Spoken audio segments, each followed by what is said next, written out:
A'udzubillahi minasyaitonirrajim. Bismillahirrahmanirrahim. Assalamualaikum warahmatullahi wabarakatuh. Pertemuan kali ini saya akan membahas tentang overview dari mata kuliah mikroprosesor dan interface ini. Nah, mata kuliah ini secara khusus membahas tentang bagaimana mikroprosesor itu berinteraksi dengan komponen-komponen di luar seperti memori, SD card, kemudian seperti device input dan device output. Nah, itu berkaitan dengan proses data atau keluaran data. Tujuan dari belajar mata kuliah ini adalah untuk mata kuliah yang selanjutnya ada di embedded system, itu juga kita membuat suatu sistem dari embedded yang digunakan untuk tujuan-tujuan tertentu. Kemudian untuk mata kuliah bisa juga untuk mata kuliah web dan database. Nah, ini bisa untuk mengambil data sensor-sensor kemudian dikirimkan ke database. Nah, nanti juga bermanfaat juga bagi Anda ketika membuat skripsi. Biasanya walaupun Anda ada di prodi telekomunikasi, ada di prodi lainnya selain elektro, mungkin bisa ada berkaitan dengan kebutuhan-kebutuhan sensor-sensor atau kebutuhan data yang berkaitan dengan seperti itu, maka ini lebih baik untuk dipelajari lebih dalam. Nah, ada baiknya lebih awal, lebih belajar, maka Anda akan bisa mempersiapkan diri untuk membuat skripsi atau tesis atau bisa jadi untuk bisa disertasi. Saya sedikit membahas tentang sejarah dulu. Waktu zaman saya kuliah dulu S1, saya diperkenalkan oleh dosen saya adalah prosesor Z80. Nah, tetapi karena ini sudah ketinggalan sudah di zaman dulu, yang sekarang yang ngetren adalah Arduino, maka pada mata kuliah ini kita akan melakukan proses simulasi menggunakan Arduino, yaitu yang sering kita jumpai di pasaran adalah Arduino Uno. Nah, untuk mata kuliah ini kita akan menggunakan itu. Nah, apa itu mikroprosesor? Nah, bisa lebih lanjut di modul.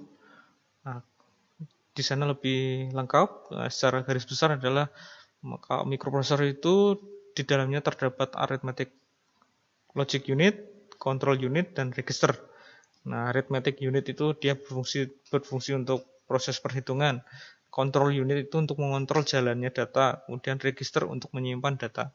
Nah, di sini register itu maksudnya untuk menyimpan data sementara ya. Data itu akan hilang jika listriknya mati atau tidak dicatu listrik, maka data tersebut akan hilang. Nah, mikroprosesor dia tidak bisa berdiri sendiri, dia perlu device input, kemudian dia perlu device output, dan juga dia perlu memori untuk menyimpan data. Nah, bus-bus ini biasanya berkaitan dengan interface. Nah, interface itu ada banyak sekali interface, tapi yang kita pelajari hanya ada 7. Yang pertama adalah parallel interface. Jadi data itu dikirimkan secara paralel 8 bit, itu dikirimkan secara langsung paralel. Kemudian ada serial, data itu dikirimkan secara satu-satu bit per bit. Kemudian ada analog to digital converter, ini berfungsi untuk mengambil sinyal analog di dunia nyata untuk dirubah menjadi secara digital. Ini contohnya adalah seperti sensor yang keluarannya adalah analog, seperti LDR, kemudian sensor kelembaban tanah yang menggunakan resistansi atau menggunakan kapasitif, yaitu kemudian sensor arus seperti itu. Kemudian ada interface digital to analog, karena kita setelah melakukan suatu proses perhitungan, manipulasi data dan sebagainya, kita perlu untuk mengeluarkan data secara analog, maka kita perlu menggunakan interface dari digital atau analog seperti untuk menggerakkan speaker, mengeluarkan bunyi, kemudian untuk mengatur intensitas cahaya dari lampu, kemudian untuk mengatur kecepatan motor, untuk mengatur sudut dari motor servo dan sebagainya, itu kita menggunakan interface ini. Kemudian ada interface lagi, yang kelima adalah Serial Peripheral Interface. Ini sering kita sebut dengan SPI. Sering kita temukan di contohnya adalah di LCD, kemudian ada di micro SD. Nah, jadi kalau kita memerlukan media penyimpanan yang besar, itu kita bisa menyimpan di SD card itu. Kita bisa biasanya sih yang disimpan itu seperti data log, kemudian foto, database, kemudian biasanya seperti soal MP3 ya, MP3. Nah, sistem-sistem yang bisa bunyi secara otomatis yang seperti nomor antrian 1 dimohon ke counter. Nah, itu kata-kata tersebut bisa disimpan di SD card itu, karena memori internalnya dari chip microcontroller itu terbatas. Kemudian ada interface berkaitan dengan I2C, ini adalah sensor-sensor biasanya. Nah, sensor-sensor, kalau sensornya banyak, itu membutuhkan banyak kaki, maka bisa diringkas kita mencari sensor yang menggunakan interface I2C untuk menghemat kabel atau menghemat kaki karena keterbatasan dari pin-pin dari microcontrollernya itu sendiri. One wire ini biasanya berkaitan dengan sensor-sensor yang menggunakan protokol one wire seperti keluarga dari Dallas, keluarga dari DHT. Dia hanya membutuhkan satu kabel saja untuk terkoneksi ke microcontroller. Oke. Ini adalah Arduino Uno yang akan kita praktikum di secara simulasi. Mengapa kita menggunakan ini? Ini adalah dasar, board paling dasar yang sering kita jumpai, harganya juga sekarang murah. Dia menggunakan chip microcontroller dari Atmega 3228. Nah, kenapa kita di sini menggunakan microcontroller, tidak menggunakan microprosesor? Karena kalau microprosesor kan dia perlu device, perlu memori, perlu I/O. Nah, kalau menggunakan microcontroller semuanya sudah tergabung dalam satu chip yang terintegrasi, dan ini juga harganya murah soalnya dan kita bisa terjangkau. Kita akan mengenal ini bagaimana mengenal agar lebih sayang ya, tak kenal maka tak sayang. Ini adalah Arduino Uno, board Arduino Uno. Dia di sini ada banyak pin-pin. Apa aja adalah yang pertama kita lihat di sini ada pin USB. Ini untuk mendownload sketch file untuk memprogram Arduino ini. Kalau zaman dulu kita memprogram chip Atmega 328 ini menggunakan pin ISP, in system programming, menggunakan in system programming. Kemudian pada tahun berapa saya lupa itu, si Arduino ini melakukan terobosan, dia membuat suatu IDE pemrograman untuk memprogram ini menggunakan bahasa Arduino agar lebih mudah, dan dia menggunakan interface serial. Nah, sebelumnya kita perlu menggunakan port paralel dari komputer. Zaman dulu ada komputer di belakang, komputer jangkrik ya, yang CPU itu di belakangnya ada port paralel, biasanya dulu digunakan untuk port printer itu untuk memprogram IC ini. Nah, ada kendala ketika ada laptop generasi terbaru, laptop yang sekarang tidak ada port paralel, semuanya ada USB semua, bahkan port serial pun sekarang sudah tidak ada. Kemudian dari Arduino dia menciptakan terobosan menggunakan USB. Nah, menggunakan USB, di sini ada perantara yang namanya USB to serial converter. Nah, kalau dulu berprogram menggunakan USB, sekarang menggunakan yang namanya bootloader. Bootloader itu apa? Itu program untuk memprogram dirinya sendiri. Nah, jika chip ini rusak, Anda bisa membeli spare part-nya, kemudian dipasang, kemudian Anda memprogram lewat USB, itu tidak akan jalan. Maka harus diprogram dulu secara in system programming untuk memprogram bootloader ke chip ini. Ketika di dalamnya sudah ada bootloadernya, maka Anda baru bisa memprogram ini menggunakan Arduino IDE melalui kabel USB. Nah, seperti itu. Kita akan belajar di sini adalah interface dari Arduino Uno. Yang pertama di atas ini ada interface I2C. Nah, tadi ada I2C ya, ada I2C interface. Kemudian ini ada SPI interface ini, yang nanti berhubungan dengan LCD Nokia biasanya. Kemudian berhubungan dengan SD card. Nah, kemudian di sini ada interface serial interface. Nah, ini ada pin-pin digital, bisa dimanfaatkan secara paralel juga, bit ke 0 sampai bit ke 7. Ini ada interface SPI sama seperti ini. Ini paralel ini dia. Kemudian di sini ada interface ADC untuk sinyal-sinyal analog dikoneksikan ke sini. Ini ada interface SDA, SCL juga sebenarnya ini dan ini secara paralel ya. Nah, tetapi sekarang kemajuan zaman ini pin SDA dan SCL bisa kita pindah ke pin lain, tidak harus ada di sini. Jadi analog 4 dan analog 5 tetap kita bisa manfaatkan untuk sensor-sensor analog. Kita bisa menggantinya di pin yang lain, misal di pin 9 atau pin 8 secara software I2C. Nah, seperti itu. Yang pertama kita ini latihan praktikum menggunakan parallel interface. Nah, apa itu parallel interface? Secara lebih lengkap bisa lihat di modulnya. Di bab yang parallel interface, itu adalah bit data dikirimkan secara paralel dan tiba secara bersamaan. Jadi satu ini gelondong, kirimkan cus, nanti diterima satu gelondong juga. Nah, kelebihannya adalah pengiriman data lebih cepat karena paralel, langsung diterima, satu byte langsung diterima.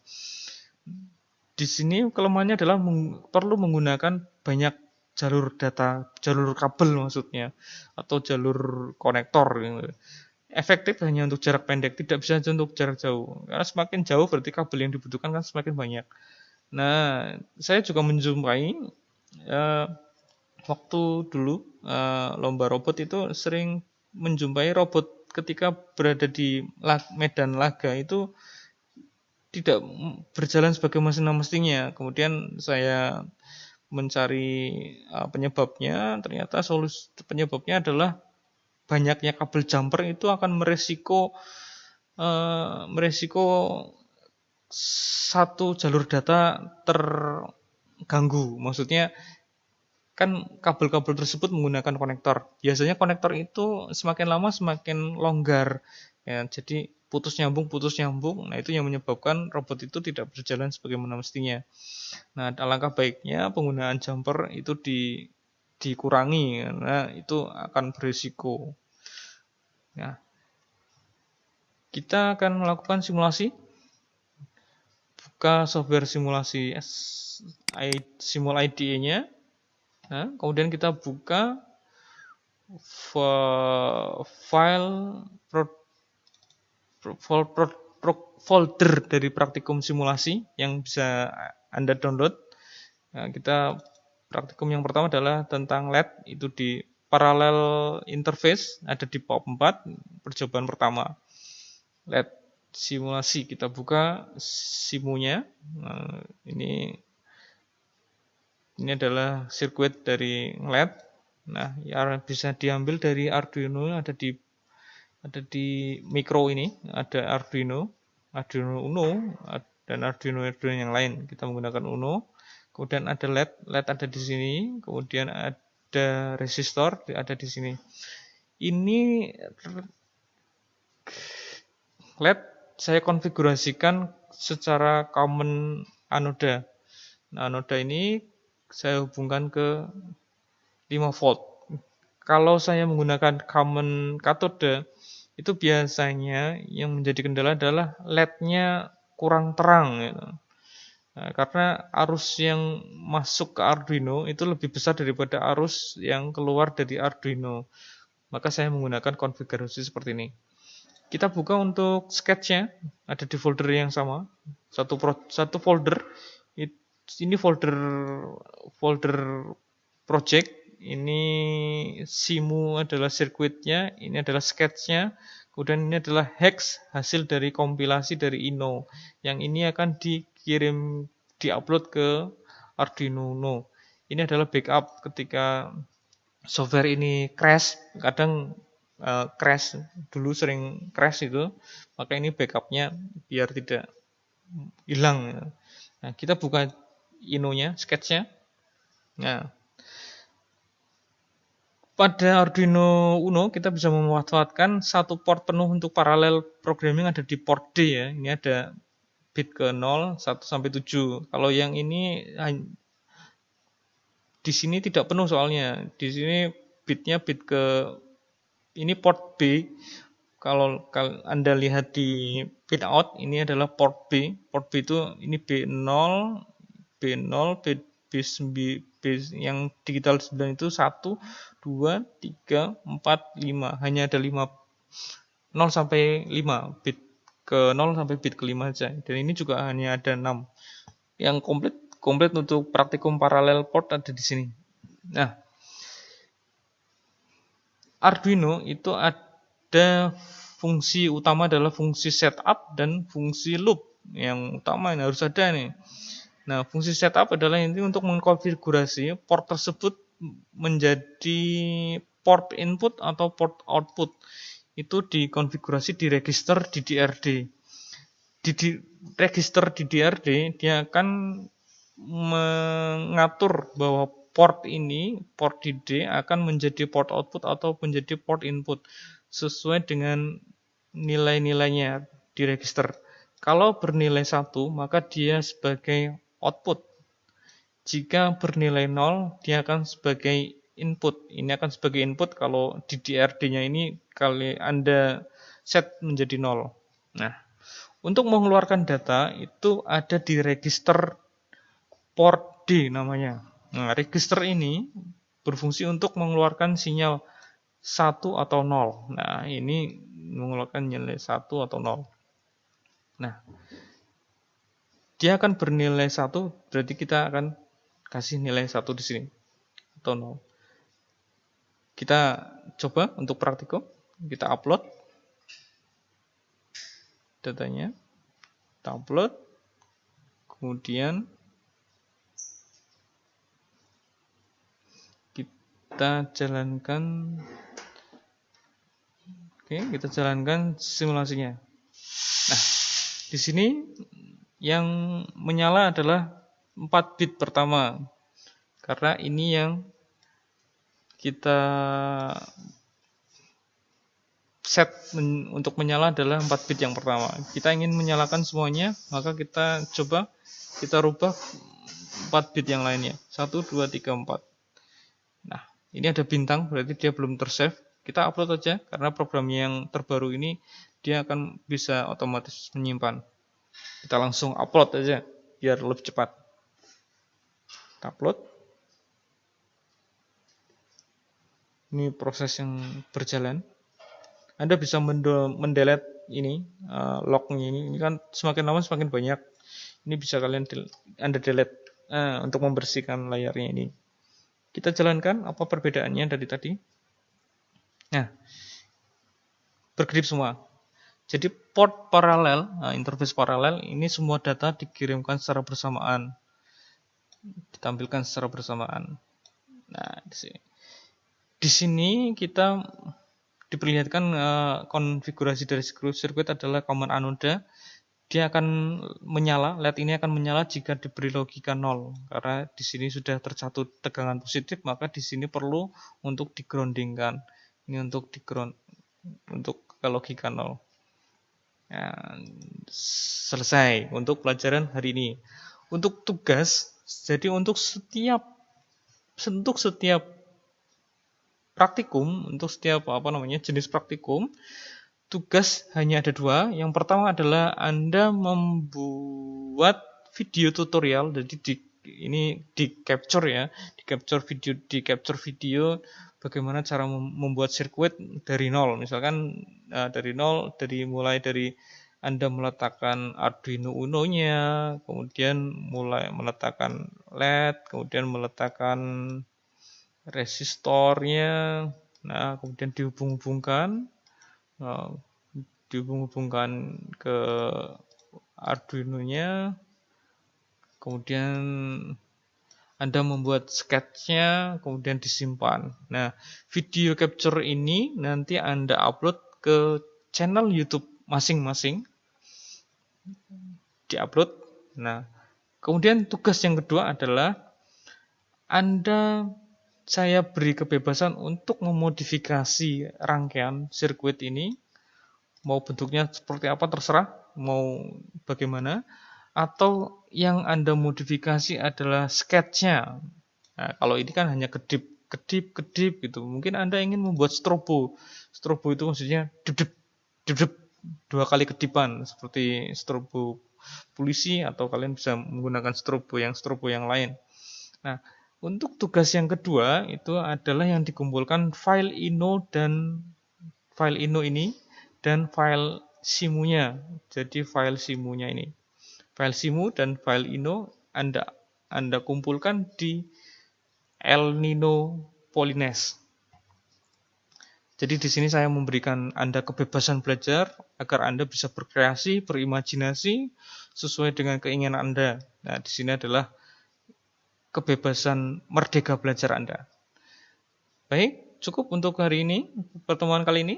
Selamat mencoba, semangat belajar, dan wassalamualaikum warahmatullahi wabarakatuh.